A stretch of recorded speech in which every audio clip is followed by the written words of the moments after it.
Qəbri üçün anamın gözünün qabağında qardaşımın qəbrini söyür.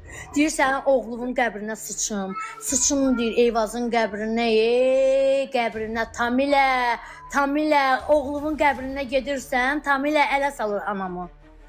Hələ sənin bicin var, bic balon var. Hələ bilmir ki, onun hələ ayağının tozunda o Eyvazından baxdı mənə pis təsir edir. İndi insan o da bir vətəndaş o da.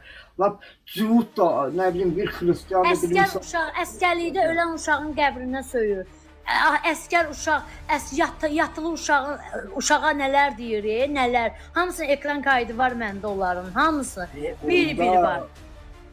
Ya onun başı xarabdır, ya da ki onda Elçin Göyçaylı dedi ki dəlidir deyir. Onun adı deyir Göyçayda deyir Dəli Şərqiyə deyirlər adına, Dəli Şərqiyə.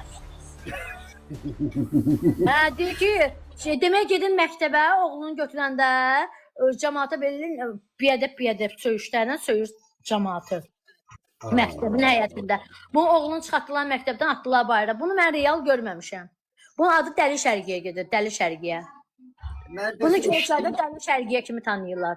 Sonra bunun atasının adı mən tanımıram, bir şey eləmirəm. Mən tanımıram, bir şey eləmirəm. Demək bunun atası Xaşmahir. Bu adı məşhur Xaşmahir. Bunun atasının adını qoyub, Elçin Göyçaylı qoyub. Girin videoda, axtarın, tapın, görəcəksiniz. Elçin Göyçaylı'ndan bunun davasını. Məhkəmələri.